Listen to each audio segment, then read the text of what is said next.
संस्कृत की ऑनलाइन कक्षा में हम लोग कारक प्रकरण का अध्ययन कर रहे थे।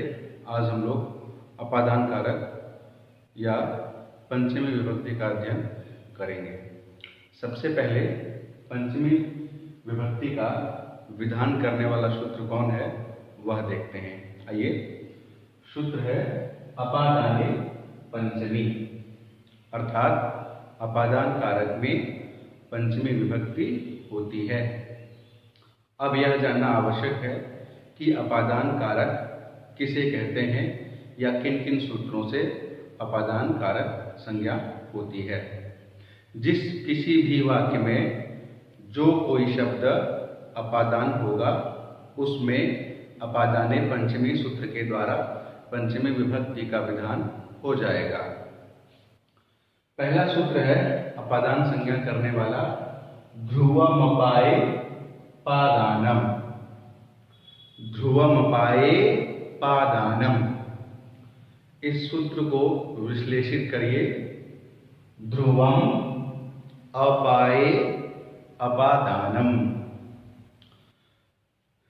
अपाय का अर्थ होता है विश्लेष, अलगाव। आप लोग कारक के चिन्हों को जब याद करते होंगे तो अपादान का चिन्ह आपने पढ़ा होगा, अपादान से अलगाव। उसी अर्थ को यह सूत्र स्पष्ट करेगा। अपाये, इस शब्द को लीजिए, अपाये अलगाव होने पर, ध्रुवम जो ध्रुव रहे, ध्रुव मतलब स्थिर। अलगाव हमेशा दो वस्तुओं में होता है।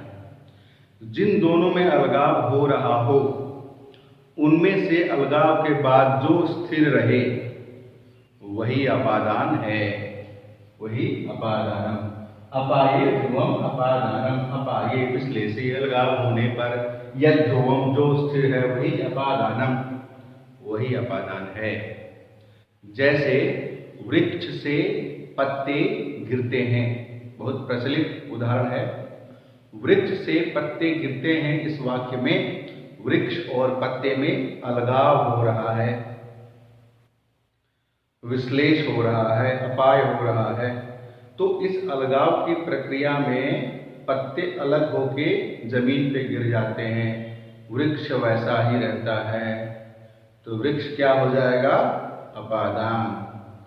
दो वस्तुओं में अलगाव होने के बाद जो स्थिर रहे, वृक्ष और पत्ते में अलगाव होने पर पत्ते जमीन पे गिर गए लेकिन वृक्ष स्थिर रहा, वृक्ष हो जाएगा अपादान। तो वृक्ष से पत्ते गिरते हैं में वृक्ष अपादान है, उसमें हो जाएगी अपादाने पंचमी। इस सूत्र से पंचमी विभक्ति।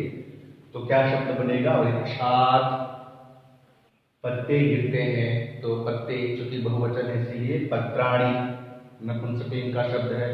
फलम फले फलानि, पत्रम पत्रे पत्राणि, ज्ञानम ज्ञाने ज्ञानानि। तो पत्राणि, वृक्षात पत्राणि पतन्ति। यहाँ भी बहुवचन की क्रिया है क्योंकि पत्राणि यह बहुवचन है इसीलिए। तो वृक्षात पत्राणि पतन्ति, वृक्ष से पत्ते गिरते हैं। अगला एक और उदाहरण देखिए।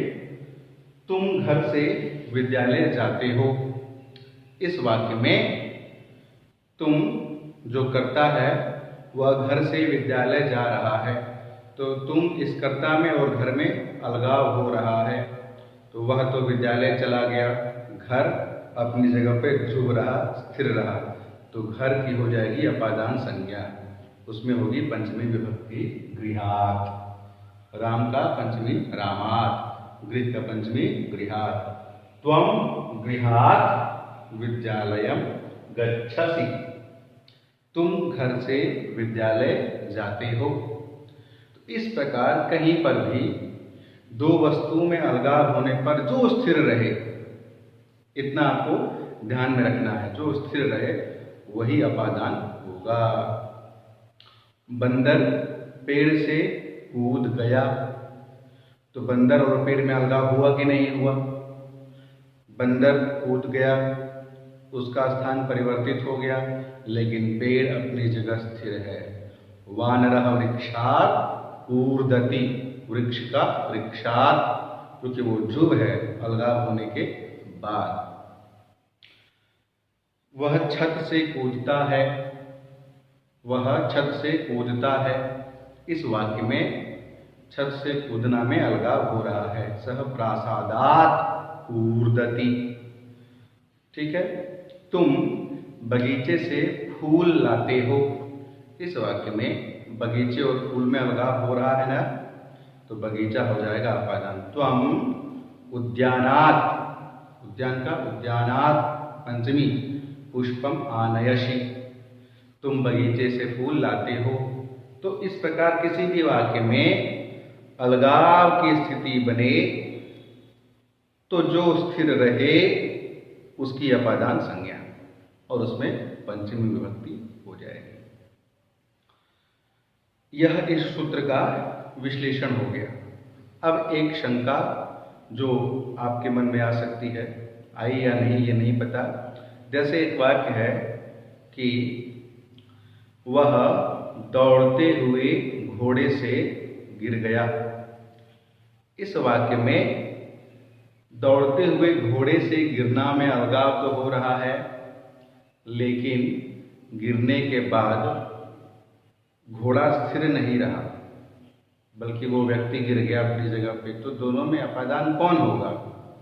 घोड़े, दौड़ते हुए घोड़े से गिरना। इस वाक्य में घोड़ा तो ध्रुव रहा नहीं, घोड़ा दौड़ ही रहा था, दौड़ता ही रह गया। तो अपादान कौन होगा? तो यहाँ पर समाधान यह है कि घोड़ा पहले से दौड़ रहा था अर्थात गतिमान था, गिरने के बाद भी घोड़ा दौड़ता ही रह गया। तो घोड़े की जो स्थिति गिरने से पहले थी वही बाद में भी बनी रही, तो उसे ध्रुव ही माना जाएगा। चलते हुए ट्रेन से कूदना, तो ट्रेन में जो व्यक्ति कूदा उसमें अलगाव हुआ, लेकिन ट्रेन चल रही थी, पहले ही चलती रह गई, वहां भी अपादान ट्रेन ही होगा। और यहाँ पर दौड़ते हुए घोड़े से गिरना में अपादान घोड़ा ही होगा, क्योंकि घोड़ा का जो कार्य था वह दौड़ रहा था पहले से, गिरने के बाद भी दौड़ता ही रह गया। इसीलिए तदवस्थ पूर्ववत क्रिया विद्यमान थी, गति विद्यमान थी घोड़े में, इसलिए वो अपादान होगा। सह धावतो अश्वात् पतति, घोड़ा ही अपादान माना जाएगा, किसी व्यक्ति को अपादान आप मत मानिएगा। इस प्रकार यह स्पष्ट होता है कि दो वस्तुओं में अलगाव होने के बाद जो ध्रुव रहे, जो स्थिर रहे, उसकी होती है अपादान संज्ञा। दूसरा सूत्र पढ़ते हैं हम लोग। भीत्रार्थानां भय हेतु, भीत्रार्थानां भय हेतु। इस सूत्र में दो क्रिया है। कौन कौन? एक है भी, ये भी भये, भी का मतलब होता है डरना। दूसरा है त्रा, त्रा मतलब त्राण, रक्षा करना। तो भी मतलब डरना, त्रा मतलब रक्षा करना। इन दोनों का जो हेतु हो, कारण हो, जिससे डर लगे, जिससे रक्षा की जाए, उन शब्दों की होती है अपादान संज्ञा और उसमें होती है पंचमी विभक्ति। ध्यान दीजिएगा। भी त्रार्थानां भय हेतु, भी मतलब डरना, त्रा मतलब रक्षा करना का जो हेतु हो, जिससे डर लगे, जिससे रक्षा की जाए, उसकी अपादान संज्ञा और उसमें पंचमी विभक्ति। उदाहरण के लिए देखिए, श्याम चोर से डरता है। चोर से डरना, इस वाक्य में डरना क्रिया का हेतु कौन है? किससे डर लग रहा है? चोर से, उसमें हो जाएगी पंचमी विभक्ति। श्यामः चौरात् बिभेति, क्योंकि बिभेति मतलब भय, डर का हेतु कौन है? चोर है, उसमें हो जाएगी पंचमी। तो जिससे डर लगे उसमें पंचमी। तो श्यामः चौरात् बिभेति, श्याम चोर से डरता है। और त्रा रक्षा करना, जिससे रक्षा किया जाए, जैसे माता दुर्जनात् त्रायते, माँ दुष्ट से रक्षा करती है। त्रा भी, त्रा भी, त्रा रक्षा। तो त्रा मतलब रक्षा, किससे रक्षा कर रही है? दुष्ट से, तो दुर्जन से, तो दुर्जनात्, माता दुर्जनात् त्रायते, माता दुर्जन से रक्षा करती है। आसान है बहुत ही, डर लगना और रक्षा करना, इन दो अर्थों में। जिससे डर लगे अर्थात भय का जो हेतु हो और रक्षा करना, जिससे रक्षा किया जाए, उन शब्दों की अपादान संज्ञा और उसमें पंचमी विभक्ति का विधान हो जाएगा। जैसे श्यामः चौरा बिभेति, माता दुर्जनात् त्रायते, ये हो गया। अगला सूत्र है पराजे रसूढ़, पराजे रसूढ़, पराजे आषूढ़। जी धातु है जिसका अर्थ है जीतना, उसके पहले परा उत्तर लगा दीजिए, पराजी, पराजी। और अषूढ़ असहनीय, असहनीय परिस्थिति में कोई भी परिस्थिति, कोई भी कार्य जो आपके सहन शक्ति से बाहर हो, उस कार्य में, उस शब्द में पंचमी विभक्ति का विधान हो जाएगा। जैसे रवि अध्ययनात् पराजयते, अध्ययन से रवि भागता है, अध्ययन से रवि बचना चाहता है, अध्ययन उसके लिए असहनीय है। अषूढ़, सहने का सामर्थ्य उसके अंदर नहीं है। तो जिस किसी चीज से बचा जाए या जो कोई कार्य भारी भरकम लगे, बोझ लगे, उसी कार्य में पंचमी विभक्ति का विधान हो जाएगा। जैसे रवि अध्ययन से भागता है, इस वाक्य में भागने के पीछे कारण क्या है? अध्ययन, स्टडी, पढ़ना। तो अध्ययन में पंचमी हो जाएगी, रवि अध्ययनात् पराजयते, रवि अध्ययन से भागता है। और भी कोई कार्य इस तरह का हो जिससे बोझ की फीलिंग हो या वह असहनीय हो, उस परिस्थिति में उसमें पंचमी विभक्ति का विधान हो जाएगा। पराजय अषूढ़, अषूढ़ असहनीय परिस्थितियों में। अगला जो सूत्र है वो अंतर्धौ येनादर्शनमिच्छति, अंतर्धौ येनादर्शनमिच्छति। अंतर्धौ का अर्थ होता है बाधा, ये न जिससे अदर्शनम छिपना, इच्छति चाहता है, अर्थात कोई व्यक्ति किसी से छिपना चाहता है और छिपने के लिए किसी चीज का आड़ लेता है। तो जिससे छिपना चाहे, ये न अदर्शनम इच्छति, जिससे छिपना चाहे, उस शब्द में पंचमी विभक्ति का विधान होगा। उसकी अपदान संज्ञा होगी, उसमें पंचमी विभक्ति का विधान होगा। ध्यान दीजिएगा, अंतर्धौ का मतलब विधान है। किसी भी चीज से हम अगर छिपना चाहते हैं तो किसी का आड़ लेते हैं, वही अंतर्धौ है। जिससे छिप रहे हैं उसमें करनी है पंचमी विभक्ति। जैसे एग्जाम्पल देखिए, कृष्ण मातुः निलीयते, कृष्ण माता से छिपता है। इस वाक्य में कृष्ण माता से छिपना चाह रहा है, तो माता की अपादान संज्ञा, उसमें पंचमी विभक्ति। कृष्ण मातुः निलीयते, निलीयते का मतलब होता है छिपना। किससे छिप रहा है? माता से, तो कृष्ण मातुः निलीयते। छात्र, छात्रः अध्यापकात् निलीयते, निलीयते यहाँ पर भी इस वाक्य में निलीयते जो क्रिया है उसका अर्थ छिपना है। किससे?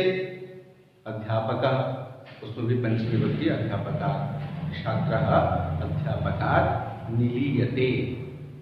इस प्रकार किसी भी वाक्य में अगर अंतर्धौ व्यवधान पूर्वक किसी से छिपना हो, जिससे छिपा जाए, जिससे बचा जाए, उसी शब्द में पंचमी विभक्ति का विधान होगा। कृष्ण मातुः निलीयते, कृष्ण माता से छिपता है।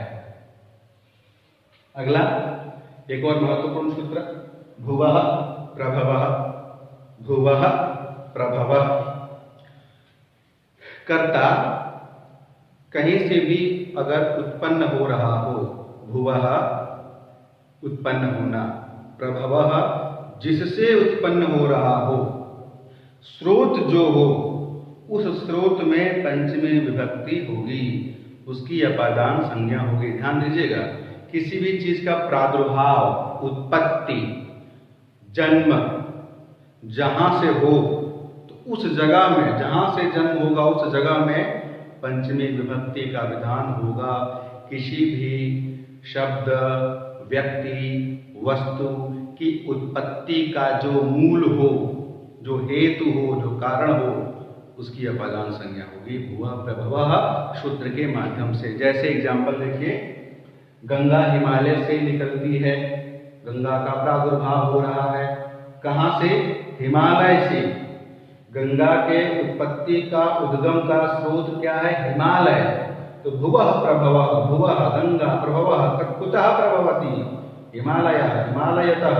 तो हिमालय में हो जाएगी पंचमी विभक्ति, गंगा हिमालयात् प्रभवती।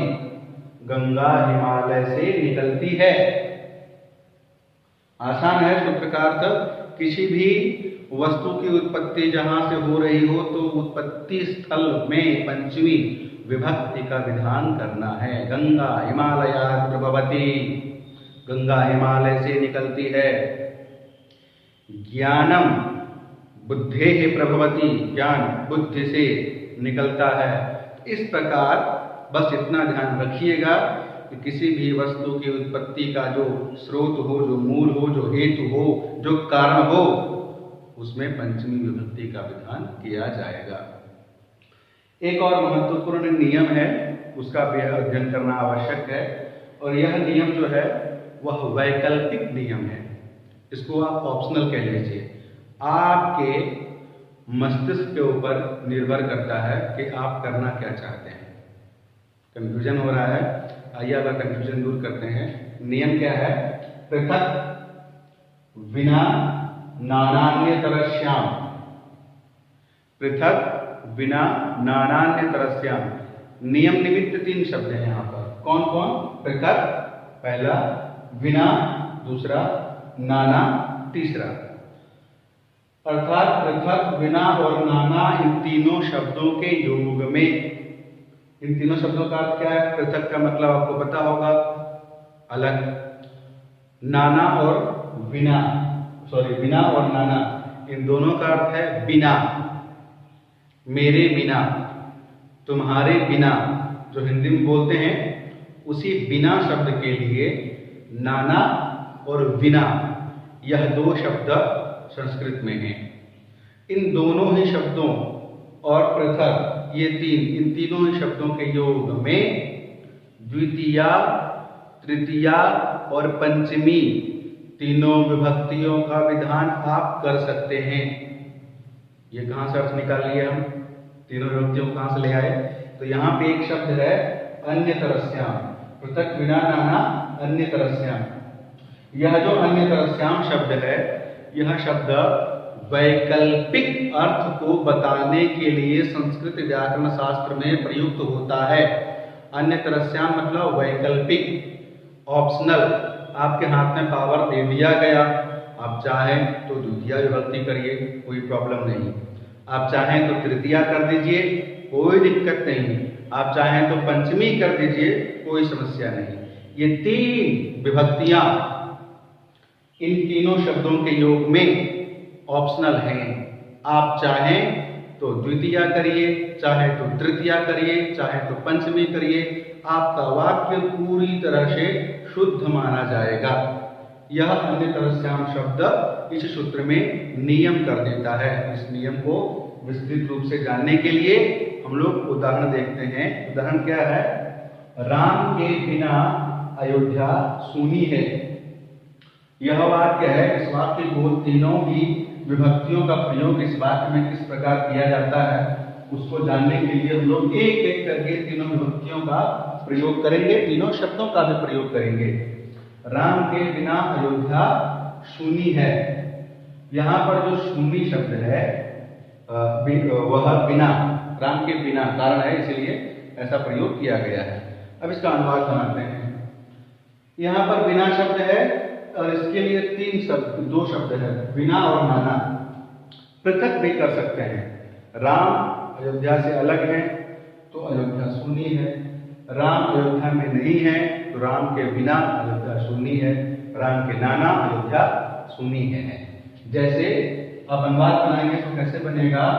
रामम, द्वितीया करेंगे तो रामम विना अयोध्या, रामम विना अयोध्या शून्य, शून्य का होता है शून्य, शून्य अस्ति, अभी भी अयोध्या शून्य है, राम के बिना इसलिए अस्ति।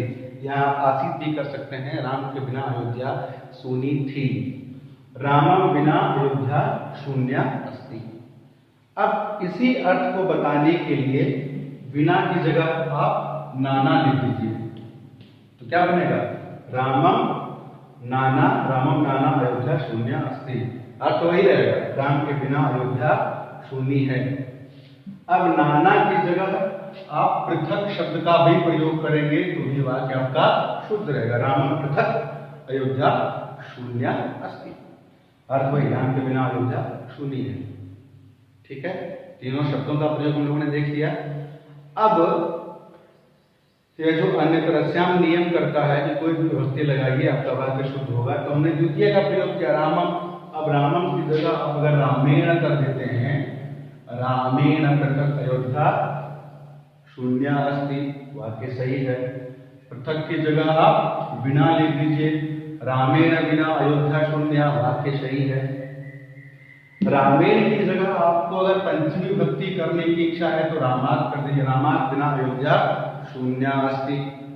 तो ध्यान देने वाली बात यह है कि यहाँ पर पृथक बिना नाना तीनों में से कोई भी शब्द का प्रयोग करिए चलेगा, अर्थ परिवर्तित नहीं होगा। ठीक उसी प्रकार से यहाँ पर द्वितीया, तृतीया, पंचमी किसी भी शब्द का प्रयोग करिए, वाक्य के अर्थ में परिवर्तन नहीं आएगा। रामात बिना अयोध्या शून्य, रामेण बिना अयोध्या शून्य, रामम बिना अयोध्या शून्य।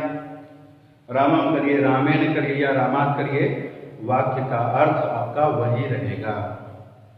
इस प्रकार अर्थ क्या हुआ कि पृथक, बिना और नाना इन तीनों शब्दों के योग में द्वितीया, तृतीया और पंचमी ये तीनों विभक्तियां हो सकती हैं। कौन करेंगे? आपके ऊपर डिपेंड करता है। आप जो चाहें उस विभक्ति का प्रयोग कर सकते हैं। तीनों ही विभक्तियों, तीनों ही शब्दों का प्रयोग करिए, अर्थ वही रहेगा। यह महत्वपूर्ण सूत्र और नियम पंचमी विभक्ति के हैं, अपादान कारक के हैं। और बचा हुआ कारक का पाठ अगली कक्षा में हम लोग पढ़ेंगे। आज इतना ही पाठ रखते हैं। हाँ, लेकिन अगर कहीं कंफ्यूजन हो, किसी सूत्र, उदाहरण, नियम का अर्थ समझ में ना आए तो निश्चित रूप से कमेंट बॉक्स में अपने प्रश्नों को पूछिए, आपके सभी प्रश्नों का जवाब दिया जाएगा। और प्रश्न कम आए या आपके मन में प्रश्न उठे ही नहीं तो उसके दो मतलब हो सकते हैं। दो व्यक्तियों को, दो तरह के विद्यार्थियों को पढ़ने के समय कंफ्यूजन नहीं होता है। पहला, या तो वो सर्वज्ञ है, सब कुछ जानता है, तब भी उसके मन में कंफ्यूजन नहीं आएगा क्योंकि सब कुछ जानता है। और दूसरा, या तो वो बिल्कुल नहीं जानता है, अगर कुछ नहीं भी जानता रहेगा तब भी उसके मन में कोई शंका नहीं आएगा, कोई प्रश्न नहीं आएगा। आप किस कैटेगरी में हैं वो देखिए, या तो आप सर्वज्ञ हैं या तो आप कुछ नहीं जानते। एक कहावत है, no study no confusion, more study more confusion. अर्थात जो पढ़ेगा ही नहीं उसके मन में कंफ्यूजन कहाँ से क्रिएट होगा, और जो मोर स्टडी, जितना ज़्यादा पढ़ेगा उसके मन में उतनी ही शंकाएं भी आएंगी। तो जिज्ञासाओं का मस्तिष्क में आना बहुत अच्छी बात है, और उतनी ही अच्छी बात है अपने जिज्ञासाओं को प्रकट करना। जिज्ञासाएं मन में आई, प्रकट नहीं किए तो फिर उस जिज्ञासा से आपको कोई लाभ नहीं मिलेगा। इसीलिए अच्छे से ध्यान से पढ़िए, शंका हो तो उसको पूछिए। एक महत्वपूर्ण बात हो ये कि इस ऑनलाइन क्लास जो आजकल चल रहा है, इसको आप लोग टाइम पास के तौर पर बिल्कुल भी ना लें। हो सकता है जब स्कूल खुलेगा तो समय कम रहे, दोबारा पूरे सिलेबस को पढ़ पाना संभव ना हो, तो ऑनलाइन में जो पढ़ा दिया गया उसके बाद ही पढ़ाई शुरू की जाएगी। इसीलिए सीरियसली इन सभी पाठों को समय दे करके पढ़ना प्रारंभ करें और अपने कन्फ्यूजन्स को भी क्लियर करते जाएं, क्योंकि अगर आप बोर्ड एग्जाम में बैठेंगे, एनुअल एग्जाम्स होंगे, परीक्षाएं होंगी, तो ये सभी पाठ जो पढ़ा दिए गए हैं इनसे भी प्रश्न पूछे जाएंगे। अगर आपने इनको इग्नोर किया, ध्यान नहीं दिया, तो आपका बहुत बड़ा नुकसान होने वाला है। इसीलिए ध्यान लगाइए पढ़ाई में।